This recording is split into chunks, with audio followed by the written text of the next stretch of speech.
శ్రీ సాయినాథాయ నమః. శ్రీ సాయి సచ్చరిత్రము 9వ అధ్యాయము.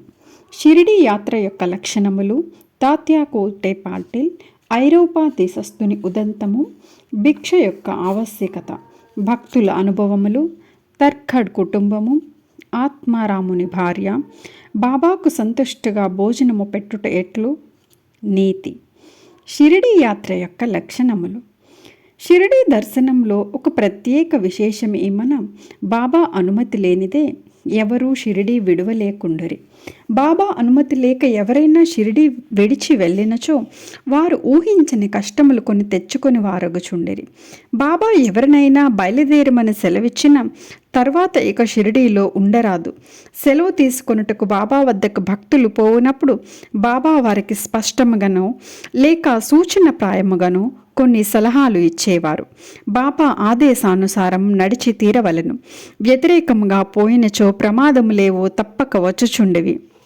ఈ దిగువ అట్టి ఉదాహరణ కొన్ని ఇచ్చుచున్నాము. తాత్యా కోతే పాటిల్. తాత్యా కోతే పాటిల్ ఒకనాడు టాంగాలో కోపర్గాంలో జరుగు సంతకు బయలుదేరును.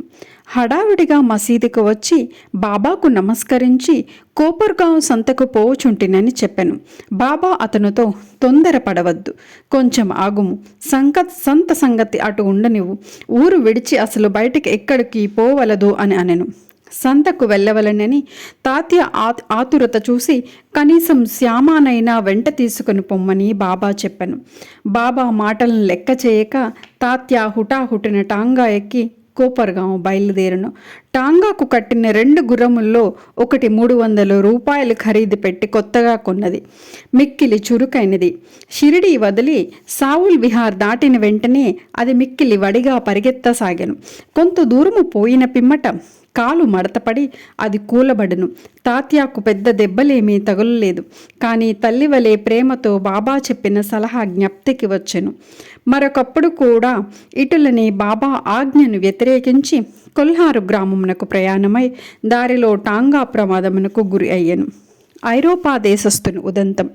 బొంబాయి నుండి ఐరోపా దేశస్థుడొకడు ఏదో ఉద్దేశముతో బాబా దర్శనార్థము షిరిడీ వచ్చెను. తనతో నానాసాహెబ్ చాందోర్కర్ వద్ద నుంచి తనను గూర్చిన ఒక పరిచయ పత్రము కూడా తెచ్చెను. అతని కొరకు ఒక ప్రత్యేక గుడారము వేసి అందులో సౌకర్యముగా బస్సు ఏర్పాటు చేసిరి. బాబా ముందు మ్రోకలిల్లి వారి చేతిని ముద్దిడవలన కోరికతో అతడు 3 సార్లు మసీదులో ప్రవేశింప ప్రయత్నించెను. కానీ బాబా అతనికి మసీదులో ప్రవేశించుట నిషేధించెను. కిందగా మసీదు ముందుగల బహిరంగ ఆవరణలో కూర్చుండియే తమను దర్శించుకొనవచ్చుననిరి. అతడు తనకు జరిగిన మర్యాదకు అసంతుష్టిపడి వెంటనే షిరిడి విడువలనని నిశ్చయించుకొనెను. బాబా సెలవు పొందుటకు వచ్చెను. తొందరపడక మరుసటి దినము పొమ్మని బాబా చెప్పెను. తక్కిన వారు కూడా బాబా ఆదేశము పాటించమని సలహా ఇచ్చిరి. ఆ సలహాను ఖాతరు చేయక అతడు టాంగా ఎక్కి షిరిడి నుంచి బయలుదేరిను. మొదట గుర్రములు బాగుగానే పరిగెత్తినవి. సావుల్ విహార్ దాటిన కొద్దిసేపటికి ఒక సైకిల్ అతని టాంగాకి ఎదురుగా వచ్చెను. దానిని చూసి గుర్రము బెదిరి టాంగా తల్లకిందులైను.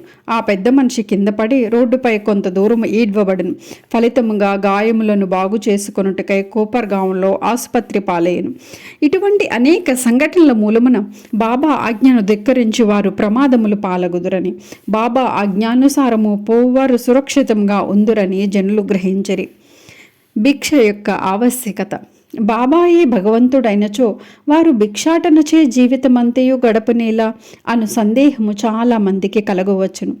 దీనికి భిక్షాటన చేసి జీవించు హక్కు ఎవరికి కలదు?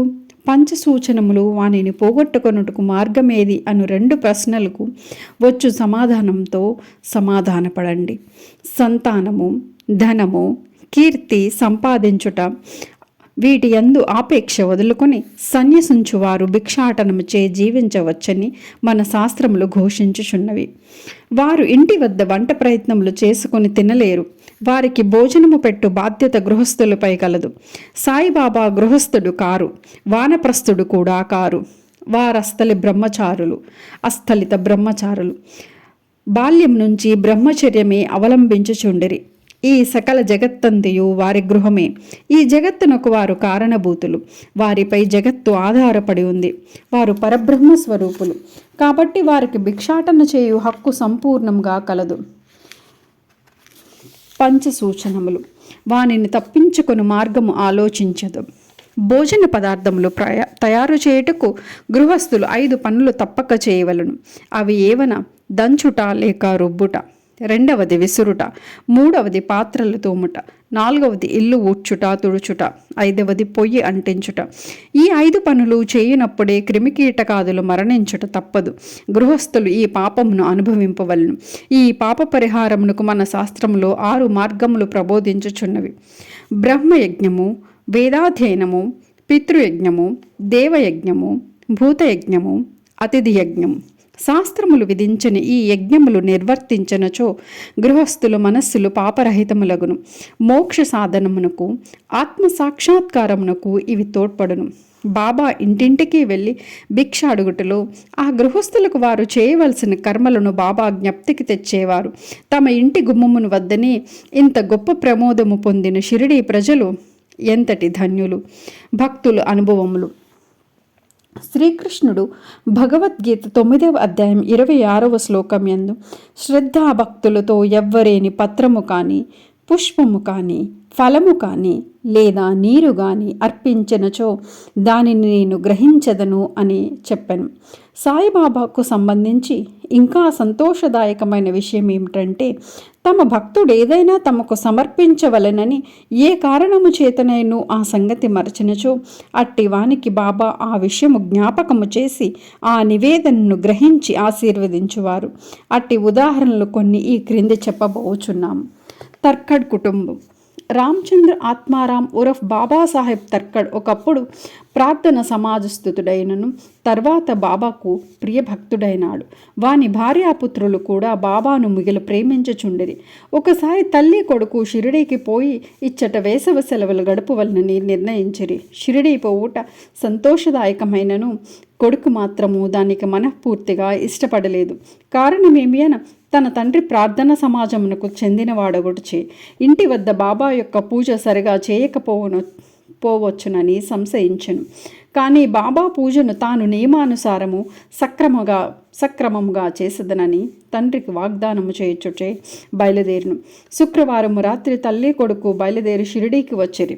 ఆ మరుసటి దినము శనివారం నాడు తండ్రి అగు తర్కడ్ పెందలకడనే నిద్రలేచి స్నానము చేసి పూజను ప్రారంభించుటకు ముందుగా బాబా పటముకు సాష్టాంగ నమస్కారము చేసి ఏదో లాంఛనము వలె కాక తన కుమారుడు చేయనట్లు పూజను శ్రద్ధగా తన చేయింపవలసినదని ప్రార్థించెను. ఆనాటి పూజ సమాప్తి చేసి నైవేద్యముగా కలకండను అర్పించెను. భోజన సమయమందు దానిని పంచిపెట్టెను. ఆనాటి సాయంత్రము మరుసటి దినము అనగా ఆదివారం నాడు పూజ అంతయు సవ్యముగా జరిగెను. సోమవారము కూడా చక్కగా గడిచెను. ఆత్మారాముడు ఎప్పుడిట్లు పూజ చేసి ఉండలేదు. పూజ అంతయు కొడుకునకు వాగ్దానము చేసినట్లు సరిగా జరుగుచున్నందుకు సంతోషించెను. మంగళవారం నాడు పూజ ఎప్పటి వలె కచేరీకి పోయెను. మధ్యాహ్నం ఇంటికి వచ్చి భోజనమునకు కూర్చున్నప్పుడు అక్కడ ప్రసాదము లేకుండుట గమనించెను. నౌకరును అడగగా ఆనాడు నైవేద్యమిచ్చుట మర్చుటచే ప్రసాదము లేదని బదులు చెప్పెను. ఆ సంగతి వినగానే భోజనము కూర్చున్న ఆత్మారాం వెంటనే లేచి బాబా పటమునకు సాష్టాంగ నమస్కారం చేసి బాబాను క్షమాపణ కోరెను.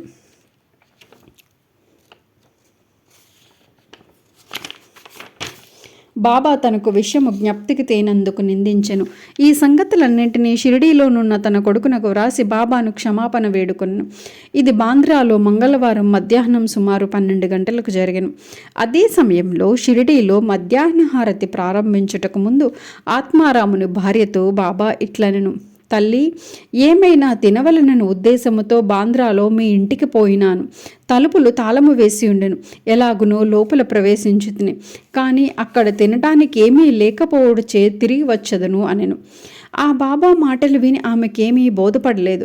కానీ పక్కనే ఉన్న కుమారుడు మాత్రం ఇంటి వద్ద పూజలో ఏమియో లోటుపాట్లు జరిగినవని గ్రహించి ఇంటికి పోవుటకు సెలవిమ్మని బాబాను వేడాను.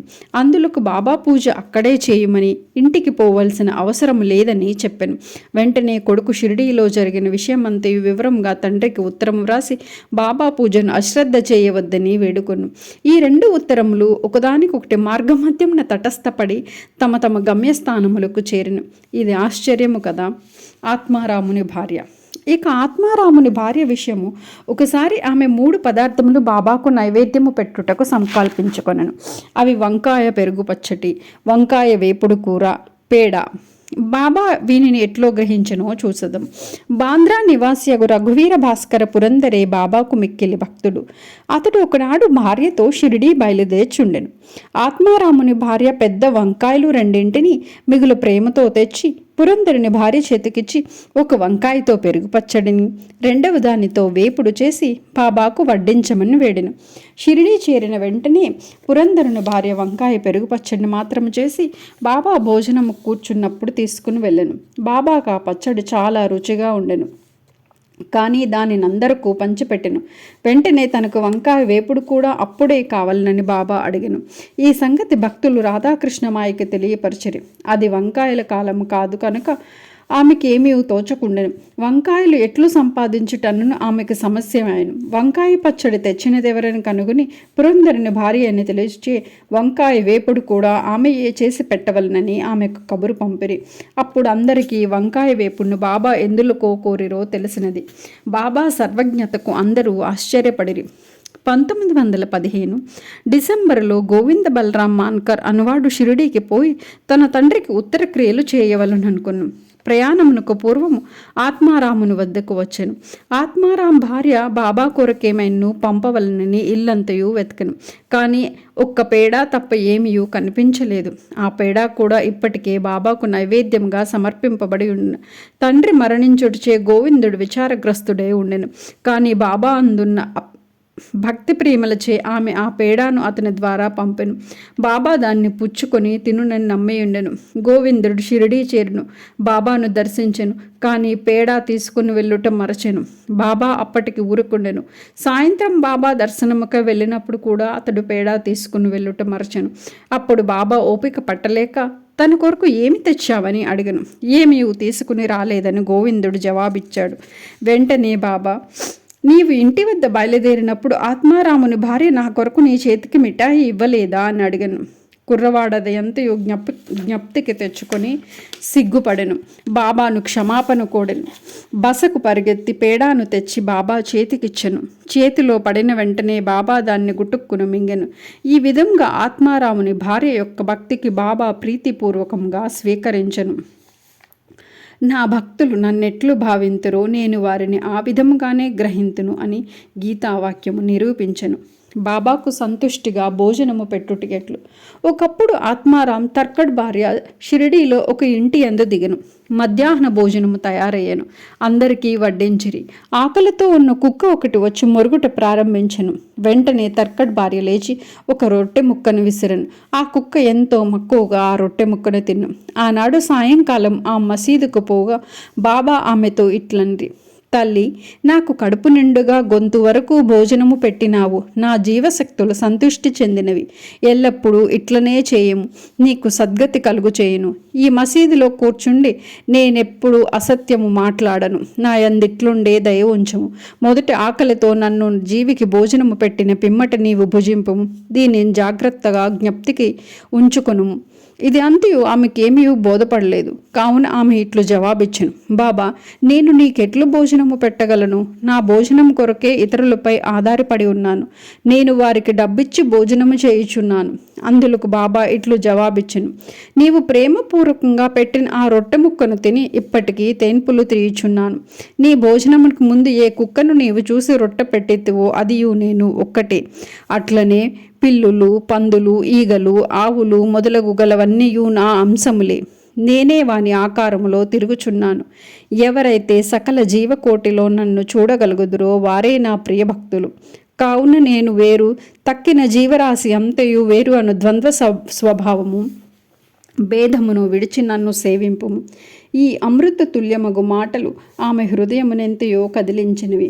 ఆమె నేత్రములు అశ్రువులతో నిండెను, గొంతు గద్గదమయ్యను. ఆమె ఆనందమునకు అంతు లేకుండెను. నీతి: జీవులన్నిటి యందు భగవంతుని దర్శింపుము అనునది ఈ అధ్యాయములో నేర్చుకొనవలసిన నీతి. ఉపనిషత్తులు, భగవద్గీత, భాగవతము మొదలగు అన్నీయు భగవంతుని ప్రతి జీవియందు చూడుమని ప్రబోధించుచున్నవి.